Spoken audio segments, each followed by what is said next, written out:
You know, I really ain't supposed to do this, but if you disrespect us, we're gonna pay you back. Now they reveal their drug smuggling secrets. What we do is we'll liquefy the methamphetamine and we'll bring it over the border liquefied. Their plans to assassinate a policeman. This cop cold blood murdered him. And one high-ranking general's intent to ignite a bloody gang war so he can take control of the Aryan Brotherhood of Texas. I'm gonna get it, or I'm gonna die trying to get it.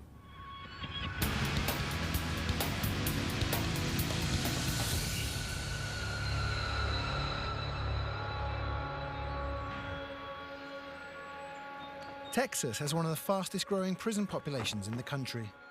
The number of inmates has tripled in size in the past 20 years. Inside prison walls, some of the most violent inmates belong to the Aryan Brotherhood of Texas. What started behind bars has now spread, with nearly 5,000 members running a criminal syndicate, both in and outside of prison. The ABT, as it's called, combines the violence of a prison gang, the power and money of organised crime, and Nazi ideology, making them a threat to their own members and to outsiders alike. Since its creation in the 1980s, ABT members have committed murders and kidnappings, attempted bombings, and gained control of part of Texas's multi-million-dollar methamphetamine trade. The Stiles unit in Beaumont, Texas, houses one of the most notorious ABT inmates in the Texas prison system. Bobby Adams, a founding member of the ABT, is currently serving life in prison for armed robbery.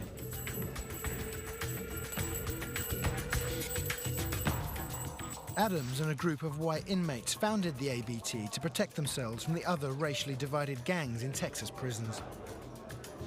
In 85, 86, Texas was the most violent prison system in the United States, you know, and more stabbings per capita, per inmate than anywhere else.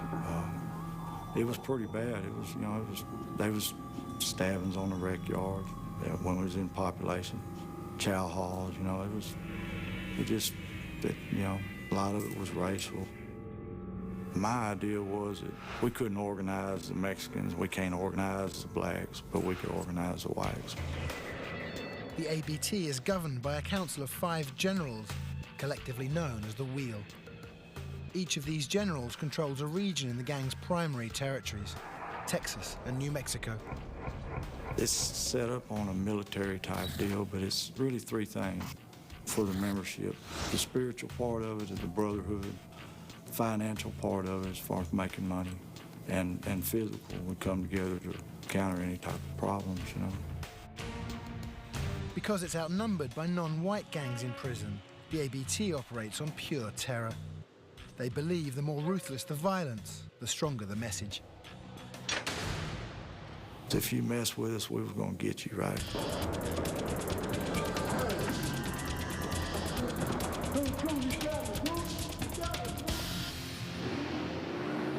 The ABT lures in new prospects with the promise of protection. Recruits are schooled to believe in Nazism and the superiority of whites.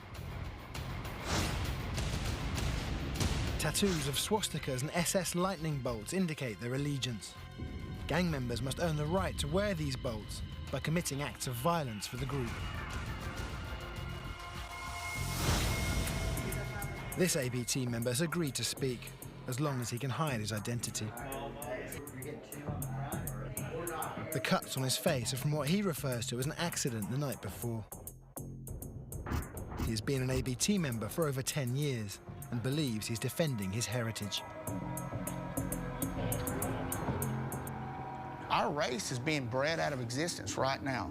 In Texas, we're now the minority. It's the breeding out of who we are. You know, we're warriors. I've been a warrior my whole life. I'll be a warrior till the day I die. ABT is vicious. There's a vicious part of it that is murders, and they're gonna get their respect, come whatever it takes. They're gonna get their respect. You know, so you better step light. The ABT demands total loyalty and has a code of allegiance, a blood code, blood in and blood out. ABT first started, the blood in, blood out was you had to kill somebody to get in. It was straight murder. At one time in the Texas Penitentiary, there was a murder, at least one murder every week. Each new member must prove himself to the Brotherhood by committing acts of violence. I know that every one of my brothers is down. I know that beyond a shadow of a doubt. You know, I know that they had to do something. They had to prospect, and prospecting's hard. It's hard because any brother could just walk up to you and say, hey, go whoop that toad over there. And you're gonna go have to whoop that black guy. You're gonna have to. You have no choice. There's not a no, maybe. You go do it right now.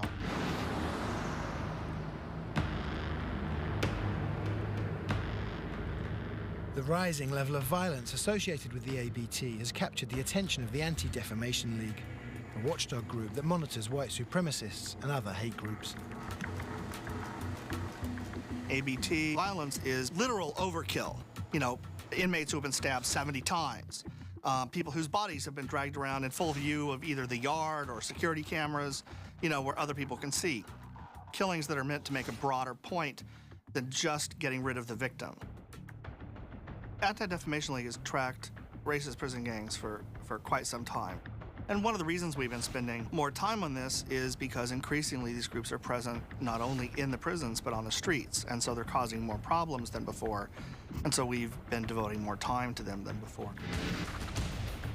Racist prison gangs combine the criminal know-how of organized crime with the ideologically motivated convictions of a hate group. You do see some crossover, for example, between racist prison gangs and other types of white supremacists.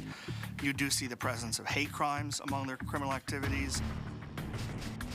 But the ABT have unusual priorities for a white supremacist organization.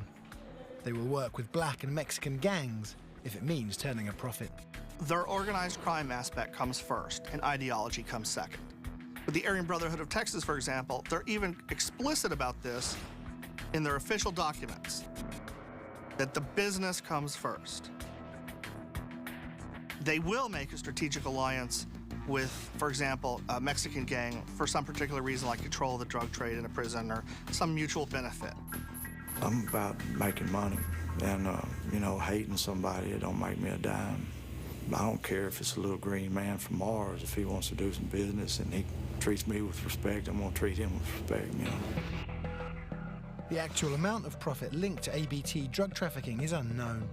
But last year alone, nearly $150 million worth of meth was seized in Texas. And as the ABT makes money, it also attracts new recruits. ABT has got 120 units in this system now, and they've been recruiting people from state jails and county jails and anybody that, I mean, they're just picking up anybody and everybody, you know. But as the organization grows, it becomes harder to maintain order. The rich pickings can tempt ABT members to overthrow their current leaders and take control for themselves.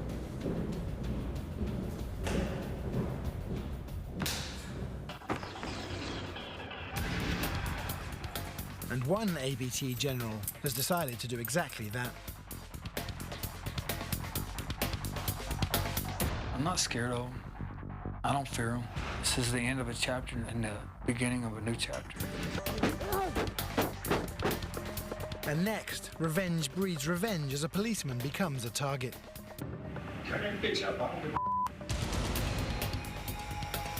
And the ABT goes to war.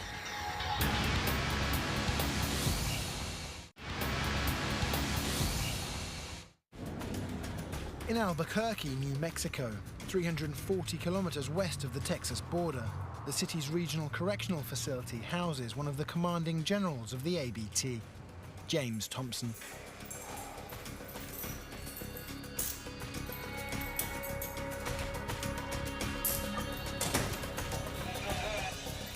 This is the first time he has spoken on camera, but Thompson has a warning for anyone who would betray his own trust.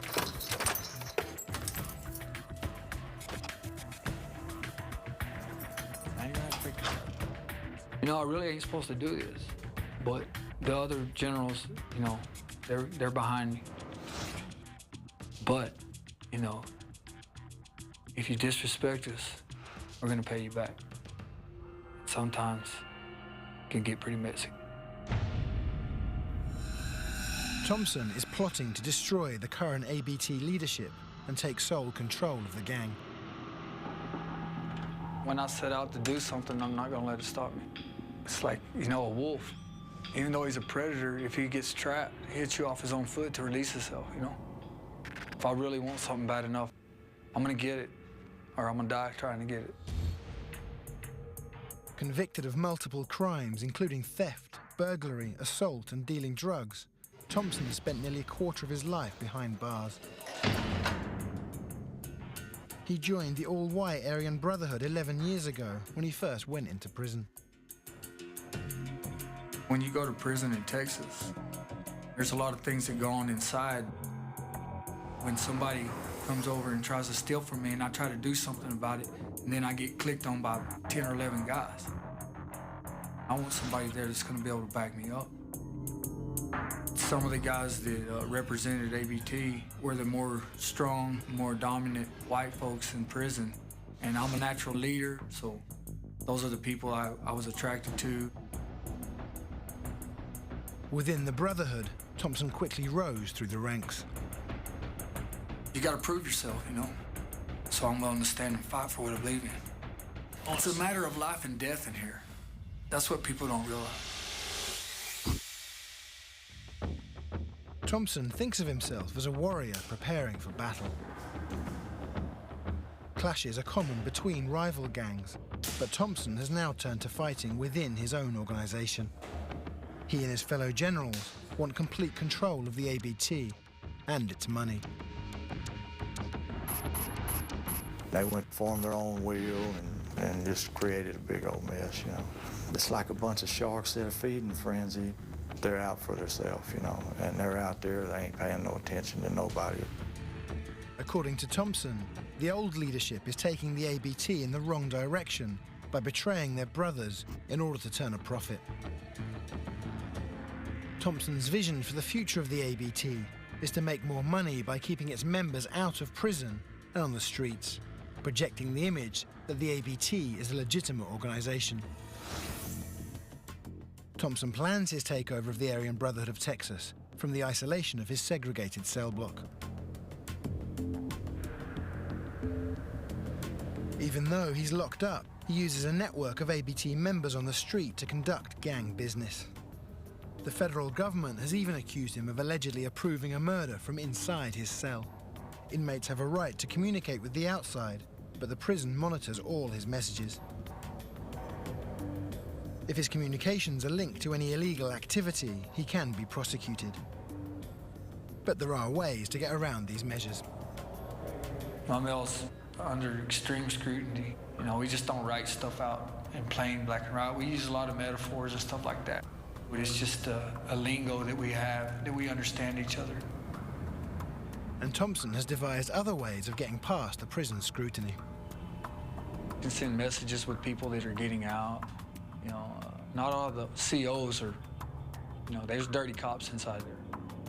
So, I mean, you know, we send letters out through them. We can, you know, messages out through them, things like that. Thompson passes orders along to his captains on the outside through these coded messages. This is the makeshift headquarters of the gang in a Texas panhandle town. This is how Thompson reaches the outside world from inside his cell.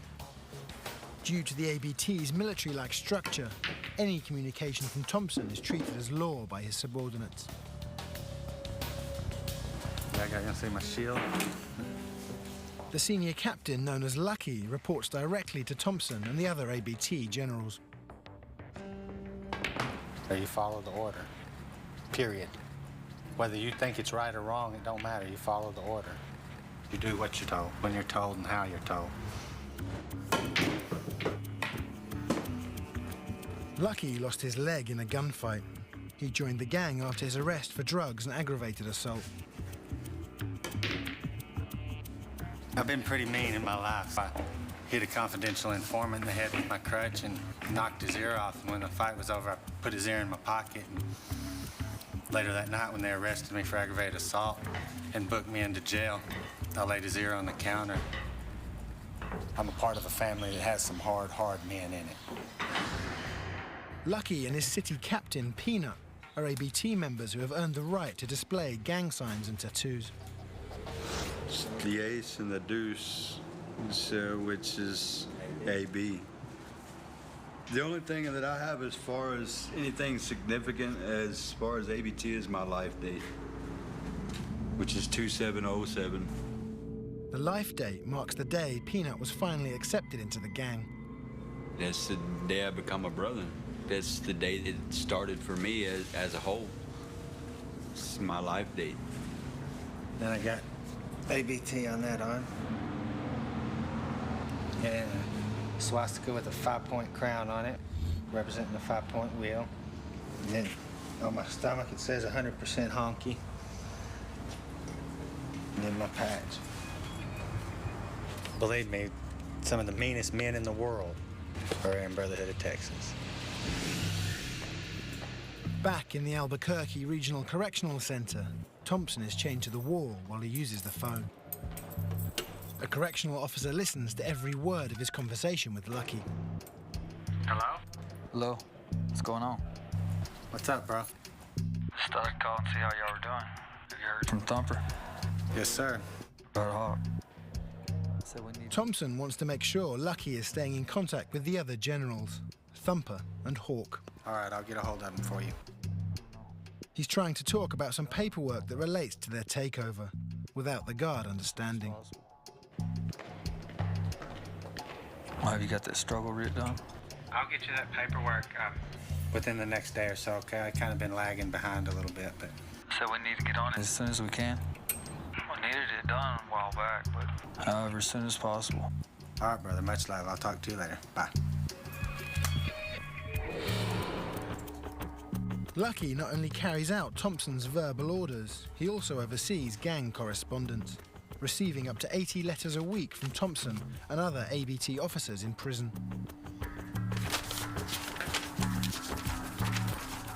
That's how we have to communicate. I mean, so many of us are in prison, and especially the upper rank right now, they're all in prison.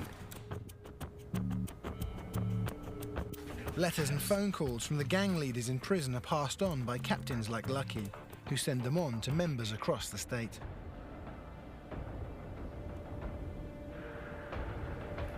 And I'm just telling them, you know, a lot of the stuff that's going on now is coming to an end so we can move on to the next stage.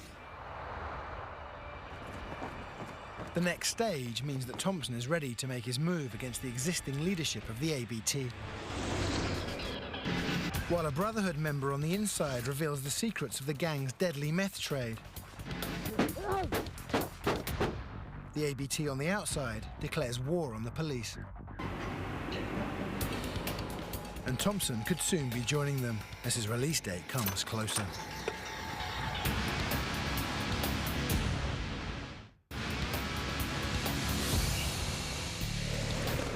The Aryan Brotherhood of Texas is one of the most violent white supremacist gangs in the US.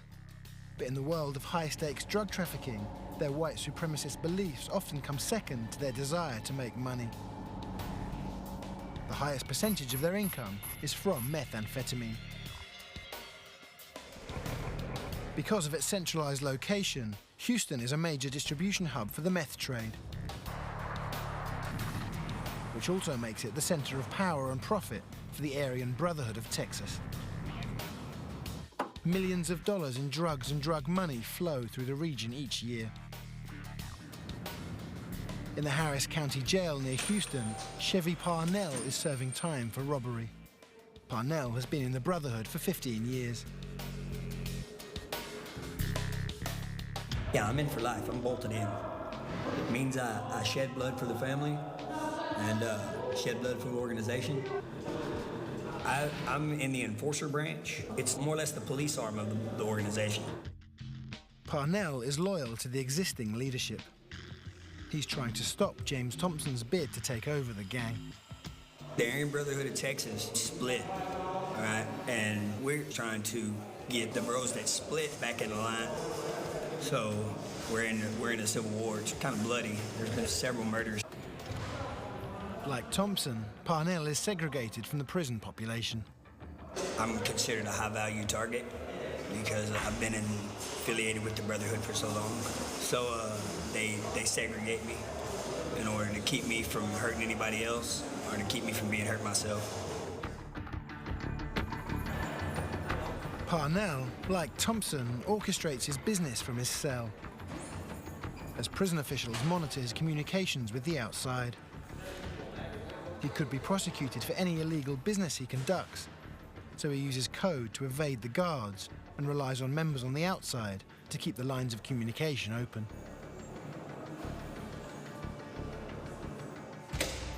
See them phones over there? They got a phone that rolls around to each cell. We call it the cell phone. And I use a three-way call to whoever I need to call. And I have a sergeant at arms and several foot soldiers under me. The Brotherhood is getting rich by muscling in on the methamphetamine trade in Texas, and Parnell is right in the thick of it. My area of expertise is I cook methamphetamine here in Texas. And they're importing it by the ton. We do a lot of business with the Mexican cartels. What we do is we'll liquefy the methamphetamine and we'll bring it over the border liquefied because it doesn't smell as much when it's liquefied. And we don't have too much problems with the cartels because either we're doing business with them or we do it under the radar. According to Parnell, the gang traffics meth through a large network that includes outlaw motorcycle clubs and other white supremacist gangs. They often finance the transactions by robbing banks. A lot of times we'll have bulk shipments come across. A pound of methamphetamine goes for about $35,000.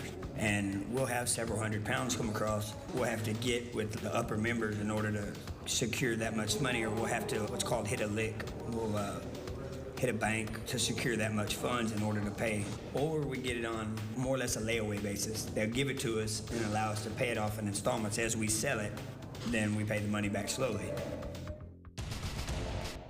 Methamphetamine is a manufactured drug that acts like speed. It's extremely addictive. Excessive use causes paranoia and can fuel violent and outrageous crimes. This video, shot from a hidden camera inside a stolen car, shows a man high on meth as he evades police.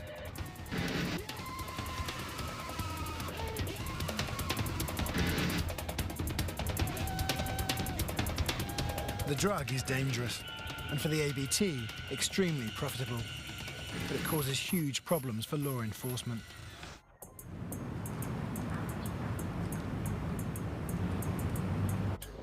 The town of Corpus Christi is a major stop on the ABT's meth trafficking route, from Mexico to their distribution hub in Houston.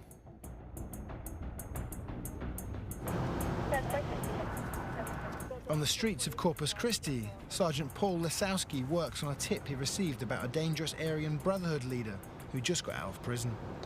92, you got my, his nickname is Spider. He's known to deal in meth or ice. We've been trying to apprehend him where he's shining the light at. See, that one right there. Yep, number 10. Nothing. Unfortunately, Mama has been protecting him, not giving him up, not telling him if he's home. So. Negative. As far as I know, he hasn't been arrested. Then let's go check out the mobile home parks. All right, man. I'll meet you out there.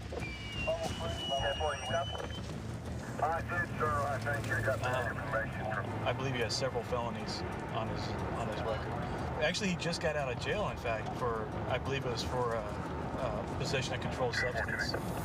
And also, I believe he had some weapons with him as well.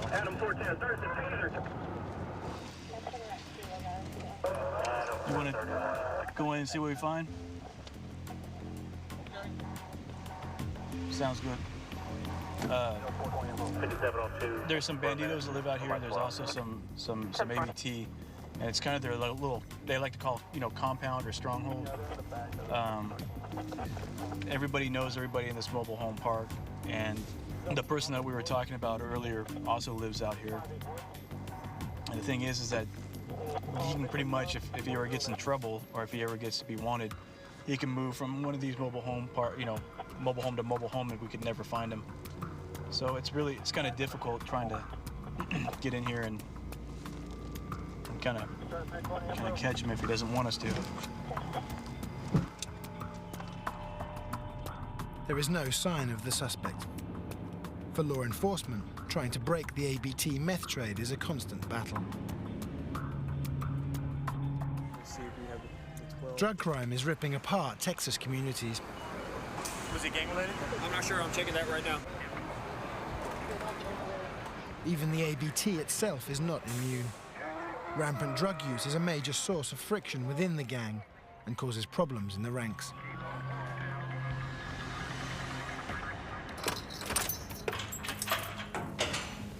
But Thompson wants to eradicate meth use from the ABT entirely. If you're using drugs, I can't trust you. So that's basically why I'm against it. His senior captain, Lucky, enforces the no drug policy on the outside. With black people, it's crack. With Spanish people, it's heroin. With whites, it was methamphetamine. But all it's ever done was put us in prison. I've probably done more than most meth, but I'm done. And like I say, from the top down to me, at least, it's very clear that we're done with dope. Zero tolerance on the dope. It's done. Anybody holding rank in the ABT is not to be on drugs, or I'll take their rank from them. Thompson's no-tolerance stance on drug use is designed to help control profits and his own gang members. The ABT only admits the most ruthless and violent white inmates into the gang. Murderers like Jason Trooper Hankins, who once ran the Dallas region as an ABT general. Today, he's serving a 10-year sentence for murder.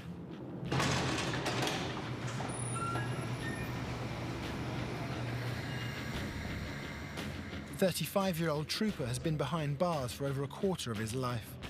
Only 18 when he joined the ABT, he is unpredictable and dangerous.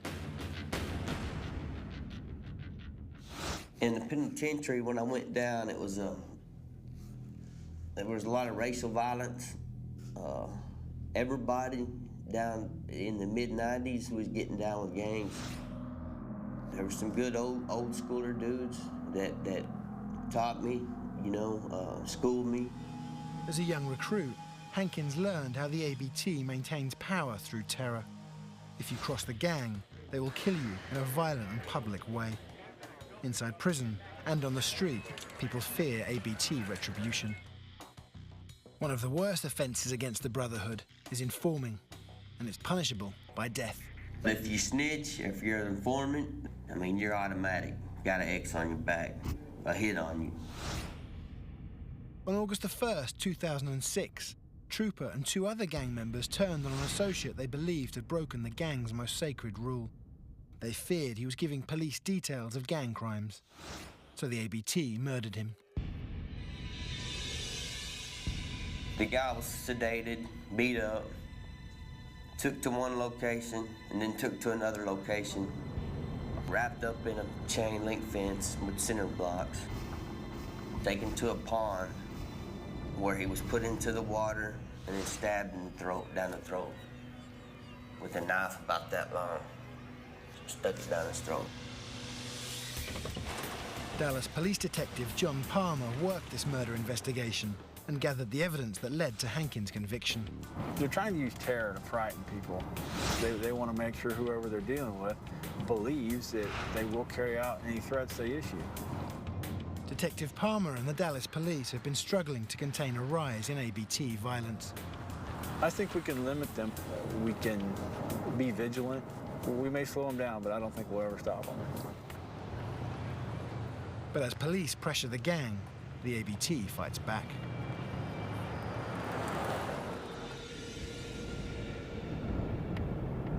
On the night of December the 18th, 2004, sheriff deputies in Cloudcroft, New Mexico, responded to a domestic disturbance call. When the deputies arrived, they confronted an ABT member who had just murdered his pregnant girlfriend. The ABT member shot one of the deputies. We have a shot fired. Bob, you okay? While the deputy searched for his partner, the ABT member opened fire again. 6, shots fired. I've got a man down. Bob! Oh. The second deputy wounded the ABT member, and after putting him in handcuffs, shot him dead with a bullet to the chest.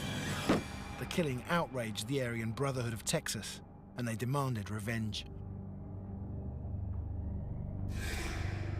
From within prison, Thompson allegedly composed a coded letter approving the killing of the sheriff's deputy.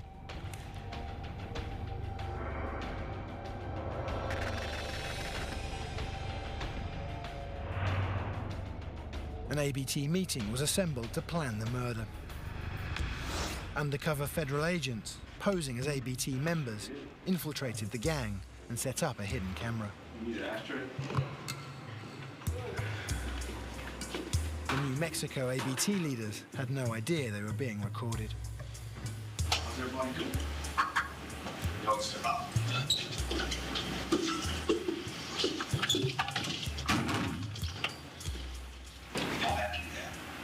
Here's the key. Turn that bitch up. I don't give a can't prove it to me. If there's no witness, no gun,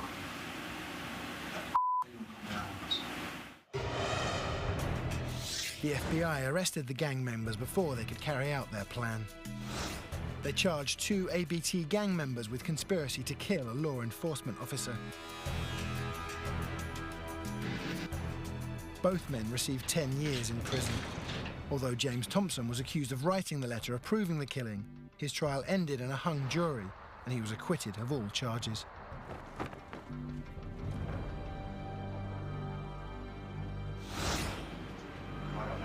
The FBI foiled this plot, but the ABT has proved they will go after anyone, including the police. Now, a rival white prison gang threatens the ABT.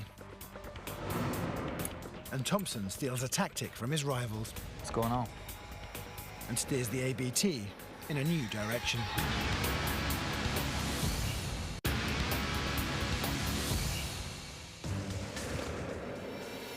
The Aryan Brotherhood of Texas is a prison gang whose power extends far beyond prison walls.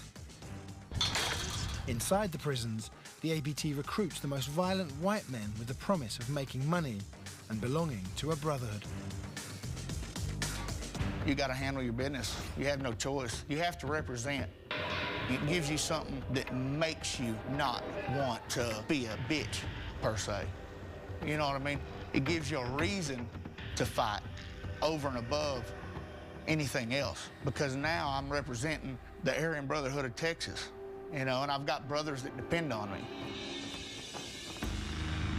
Recruits sign a blind faith commitment promising unquestioning loyalty to the Brotherhood for life. And recruits are lining up to join the ABT in alarming numbers.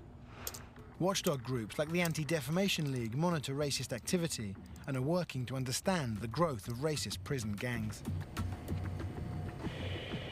Because the gangs guard membership information, exact numbers cannot be known. But it is believed that 1 in every 10 inmates in the US is affiliated with a racist prison gang. Several things are fueling the growth. Success breeds success in some respects. So if these gangs are perceived as respected in the prisons, they can attract more recruits. The fact that these gangs basically deal in meth makes them very attractive to parts of the country where meth is increasingly becoming the drug of choice. And so they can cook and sell and distribute meth. They get more followers that way as well. People kind of want to get in on the action. But the ABT doesn't accept everyone. Those who don't make it often join Texas's second largest white prison gang, the Aryan Circle, whose violence rivals that of the ABT. But unlike the ABT, which puts profit over ideology, the Aryan Circle claims to promote white pride and separatism as its top values. Greg Freeman, the leader of the Aryan Circle, has been in prison for 15 years, serving time for a murder he committed when he was 16. We believe in separatism. We have the right to an identity, that we shouldn't be shamed for it, shouldn't be guilty for being white. We believe in the preservation of our heritage, our culture, our traditions, and we want to make sure they stay. Freeman joined the Aryan Circle after entering prison. When people come to prison, as soon as they come here, the racial lines are drawn.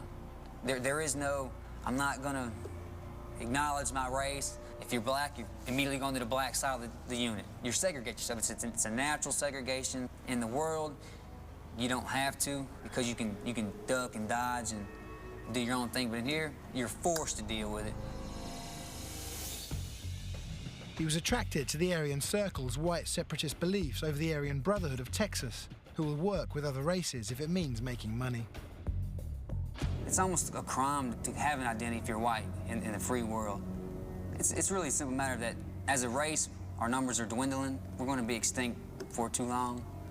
Not my lifetime, maybe not my grandson, but it's coming. Unlike the male-dominated ABT, the Aryan Circle sells itself not as a brotherhood, but as a family that includes female members.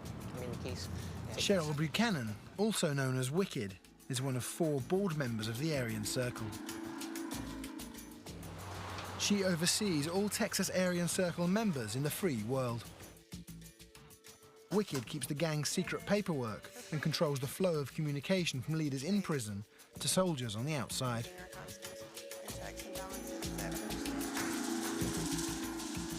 I just have a lot of letters. They're from the federal penitentiary, they're from the Texas prison system, they're from the free world, they're from the out-of-state. Her fiancé, Brett Gregory, is also a member. We are probably the most organized white group, both inside and outside the penitentiary.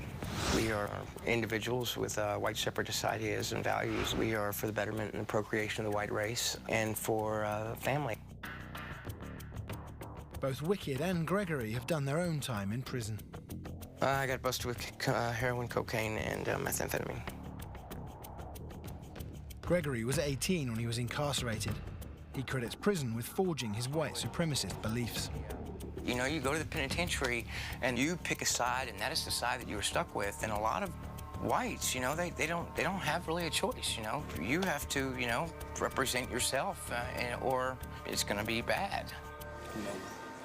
Wicked and Brett are passing their white supremacist ideals to their children. Hitler! Come here, boy. They have even named their dog after one of their heroes. He's really gentle. He's a loving dog. Hitler, come here. The couple claim they are now working to change the violent and criminal image of the Aryan Circle. We believe in being positive, protective members of society, you know, sticking with our own race, and teaching people to live healthy lives outside the walls. Though the Aryan Circle professes to no longer being a criminal organization, Deputy Mike Squires is skeptical. I really don't buy it because, you know, hey, if AC wants to get out of the game of being a criminal group, hey, I'm all for it.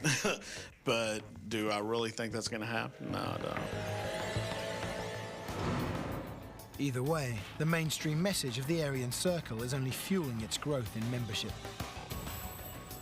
And Thompson, of the Aryan Brotherhood of Texas, is looking to copy that success.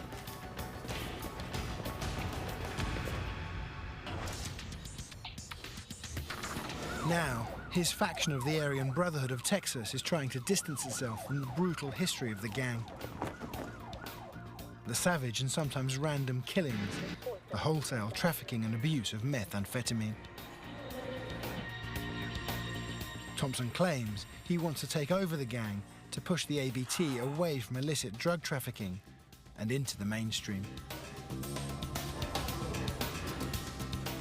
After making a lifelong commitment to the Brotherhood, quitting wasn't an option. So the only option I had was, you know, go to the top and change it. Instead of pushing drugs, they'll sell ABT merchandise. I have projects that I'm going to push into it, which is the clothing line, jewelry. We're legitimate businesses, just as best we can, manufacturing T-shirts, selling prints. It's a way to keep the money flowing in without being bothered by the police. I can venture out into roofing, plumbing, anything that a bro's got a talent at doing, I can build a business around him. He can own that business in a certain amount of time, and then he can pay a due to the corporation. The ABT captain, known as Peanut, is the new model gang member. I'm in the process of learning how to be a crane operator, and I'm strictly legitimate. I mean, I don't do drugs no more. I'm clean. I own my own house. I've only been out about 9 months, and I've already bought my own house, bought my own car. I mean, got a good job.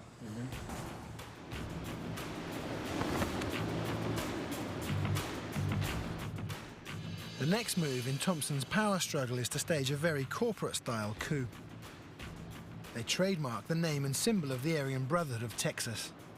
The white supremacist hate gang has become a brand. If and when the ABT ever goes fully legitimate, it will still be an all-white, closed society. But the ABT has always been driven more by money than by principle.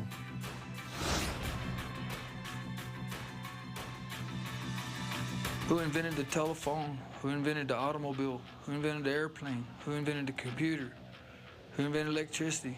All the major inventions of the world. Who created them? Where'd they come from? Come from a white person. And law enforcement welcomes the new public face of the ABT. There's increased watching their activities, there's increased prosecution. They basically put themselves in a position where law enforcement has the ability to strike a final blow. For Thompson, that still seems a long way off. 2 days after the taping of this interview, he gets some very good news. Facing 20 years on a charge of witness tampering through a letter he sent from jail, he receives 18 months in prison. With time already served, James Thompson may be free.